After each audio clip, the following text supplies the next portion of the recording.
Junel, dito nga pala kami tumatambay ng mga kaibigan ko pag mainit dun sa kubo. Ayos nga dito eh. Maliwalas eh. Tsaka presko yung hangin. Kaya nga eh, mamaya papakilala kita sa mga kaibigan ko. Sige, pinsan.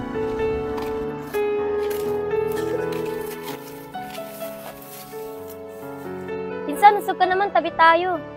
Jelay, dun ka na lang kay Negro. Maluwag pa naman dun, oh. Huwag ka na dito sa baby loves ko. Masisikipan pa to. Lang ka talaga, Tin. Oo nga, Jelay, doon ka na lang kay Negro. Ikaw naman na kaya, di ba?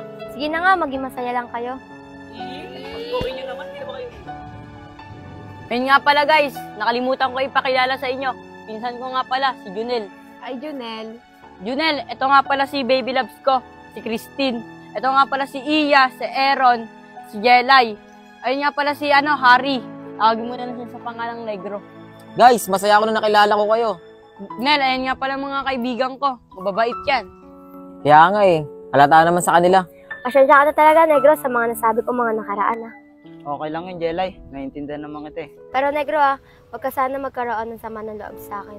Oo, Jelay. Basta mahalaga ngayon, magkasama tayo. Ikaw ang laging hanap-hanap sa gabing araw. Ikaw ang nais ko sabihin na ay natatanaw. Pasensya ka na, nadulas lang ako. Oh, Jelay, nasaktan ka ba? Di, okay lang ako. Oh, Pinsan, ano nangyari sa'yo? Wala, pinsan, nadulas lang ako. Buti na lang nasalo ako ni Negro.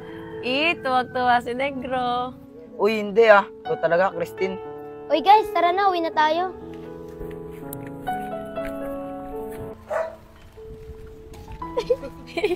Uy guys, dito na muna kami. Pupunta muna kami sa bahay nila, Insan. Ingat kayo nila baby loves, ha. Sige, dito na muna kami, ah. Ingat din kayo, ah. Justin, una na kayo. May nakalimutan lang ako. Sige Negro, una na kami. Sige. Jelay, nakita namin yun, ah. Napayakap ka kay Negro. Ano, nai-inlove ka na rin ba sa kanya? Hindi, ah. Sinasakyan ko lang siya. Sabi niyo rin kasi plastikin ko. Kadiri nga, eh. Okay lang yun, Pinsan. Ang mahalaga, napasaya mo si Negro kahit pa paano. Last na to, ah. Sa susunod, ayoko na. Baka kasi lalo lang siya umasa.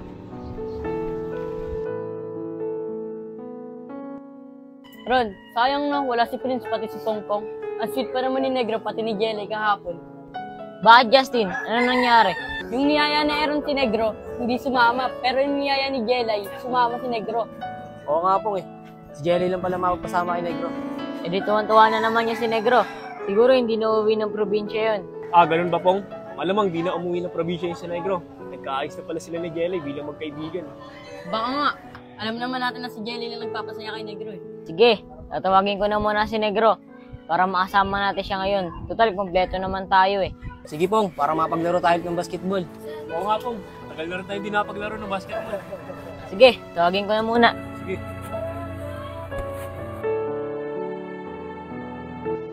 Saan yung pinapahanap ng tito ko?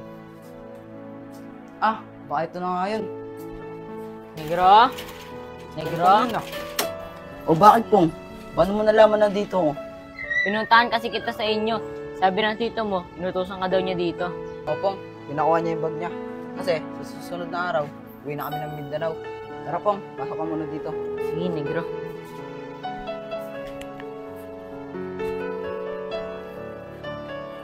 O Negro, tutuloy ka pala umuwi ng probinsya. O Pong, tutuloy ako. Akala ko ba, okay na kayo ni Jelay. Sabi pa nga ni Aaron sa akin, magkasama pa daw kayo kahapon sa Montevilla. Totoo niyan Pong. Di alam nila Aaron. Pinag-usapan nila Jelay. Tungkol sa akin. Jelay, nakita namin yun, ah. Napayakap ka kay Negro. Ano, nai-inlove ka na rin ba sa kanya? Hindi, ah. Sinasakyan ko lang siya. Sabi niyo rin kasi plastikin ko. Kadiri nga, eh.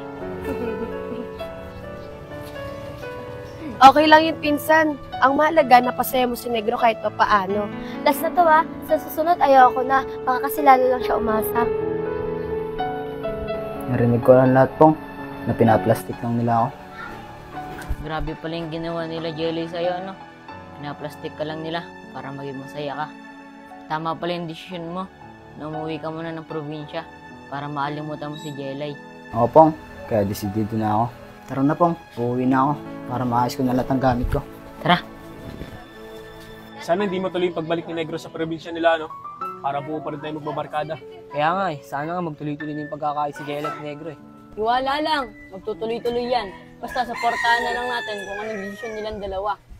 O Pong, nandiyan ka na pala. Ano, nakausap mo ba si Negro?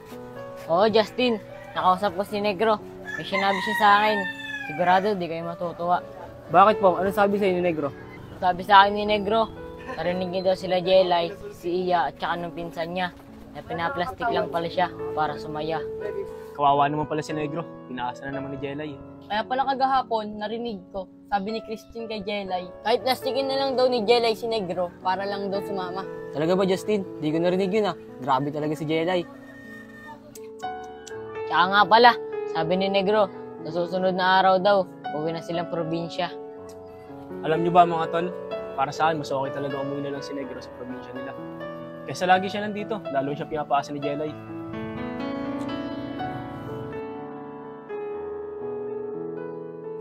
Diyan kaya si Jelly sa kanila? Ba't kaya di pumunta sa bahay? Oh, Christine, saan ka pupunta?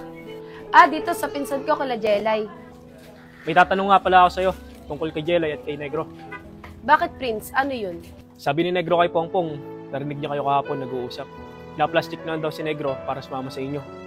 Ha? Hindi Kahapon magkakasama kami. Nagkahiwalay-walay din kami. Sa amin dumiretso si Iya, pati si Jelay. Paano narinig niya kami nag-uusap? Hindi ko alam. Yun lang ang kwento sa amin ni Pongpong. Yun lang din daw ang kwento sa kanya ni Negro. Hayaan mo na yun. Baka nagsisinungaling lang yun. Sige, dito na ako. Pupunta pa ako kala Jelay eh. Sige, magkita na lang tayo mamaya sa tambayan. Sige. Oo nga pala. Bakit wala si Christine, yung pinsan mo? Wala di ko pinuntahan tinatamad kasi ako. Pero pupunta siya dito. Di ko alam pero pag naboring naman yun, pupunta naman yun dito. Sa bagay, baka wala naman atang kaibigan yun dun sa kanila.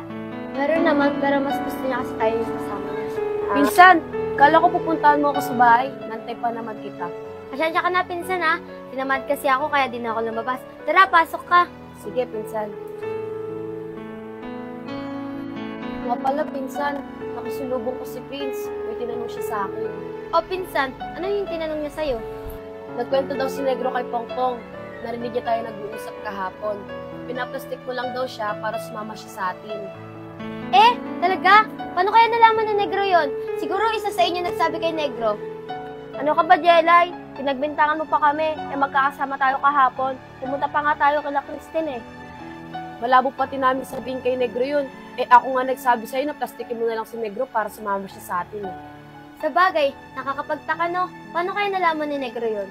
Malalaman din natin yan pag tumambay tayo sa kubo. Tara, punta na tayo. Baka nandun na sila. Tara.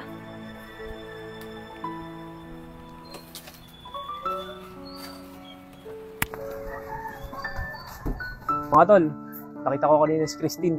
Tinanong ko yung tungkol kay Negro kung pinaplastik lang nila. Hindi naman daw pala totoo. Prince, magkamaniwala daw kay Christine. Totoo lahat na sinasabi ni Negro. Di magsisinungaling sa atin yun. Oo nga, Prince. Narinig ko rin yun. Sabi ni Christine, kahit plastikin na lang daw ni Jelay si Negro para sumama. Kaya nga kaya hindi talaga ako naniniwala sa sasabi ni Christine. Si Christine, bago pa natin naging kaibigan, ganoon agad ugali. Si Christine kasi kinukonsinti pa si Jelay. Yan tuloy, si Negro lalo pang nasaktan. Hayaan mo, Tin. Pag tumambay sila dito, kakausapin na lang natin. Oo, Pong. Tama nga yan. Di sila sa kubo nakatambay. Siguro nabanggit na ni Prince yung pinag-usapan namin kanina. Diyan, tanggi na lang natin.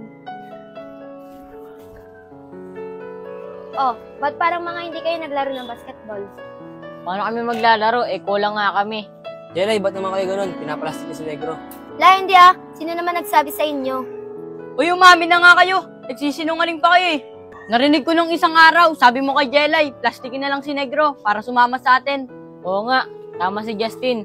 Umamin na nga kayo. Oo na, aminin ko na. Sinabi ko talaga kay Jelay yon na plastikin si Negro. Naawa kasi ako kay Negro para makasama natin siya. Diba? Sabi sa inyo di magsisinungaling sa atin yung si Negro. Ito si Christine, bago ka lang namin naging kaibigan. Pinaplastik mo na agad si Negro. Di malabong gawin mo rin sa amin yun. Tapos, Christine, nagsinungaling ka pa sa akin kanina. Kung ganyan lang din naman gagawin niya sa pinsan ko, mas mabuti pa magkawatak-watak na tayo. Iya, pinsan, tara na, alis na tayo dito. Di umalis kayo.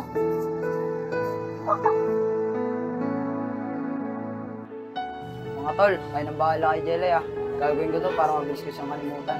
Hayaan nyo mga tol, pag nakalimutan ko na siya, babalik agad ako dito. Ganun ba, Negro? Kung desidido ka na talaga sa desisyon mo, hindi ka namin pipigilan. Basta lahat ng binili namin sa'yo, huwag mo kakalimutan. Tsaka mag-iingat ka pag uwi mo sa probinsya nyo. Sige, Negro. Tama yan. Para makapag-isip-isip ka ng maayos. Basta Negro, dito lang kami bilang mga kaibigan mo. Wala nang pasikat dito. Uwi na ng profession si Negro. Basta Negro, tandaan mo, mag-iingat ka palagi dun ah. Grabe ka talaga din. Aalis na lahat-lahat si Negro, inaasar mo pa. Basta mga tol, hindi ko kakalimutan. Paano? Dito na ako. Sige Negro, ingat ka. Pinsan, ba't mo naman naisipan mag-aya ngayon sa Palangoy? Gabi na. Pinsan, nalulungkot kasi ako eh. Pinsan, nagyayayan dito sa Palangoy. Kasi namimiss niya na si Negro. Saka namimiss niya na rin yung mga kabaitang nagawa sa kanya ni Negro. Sobrang namimiss ko na po siya, Tikim. Pakiramdam ko po kasi, di na po ako makakahanap ng katulad niya. Hayaan mo, Jelay. Kung talagang gusto ka ni Negro, babalik yun para sa'yo. Tama si Ate Kim, Jelay. Hayaan mo. Baka pagbalik dito ni Negro, ikaw pa rin yung gusto niya. Oo, Jelay. Basta pag-uwi ni Negro, sabihin mo agad na gusto mo din siya. Sige, pag dumating siya, di ko masasayangin pa. Aaminin ko na din sa kanya na gusto ko talaga siya. Tama ka, Jelay. Total, wala namang ginagawang masama sa'yo si Negro. Matutuwa kami pag naging kayo. Tara na guys, lumalalim na yung gabi. Ngayon na tayo. Sige, tara. Pusong tunay kang isa.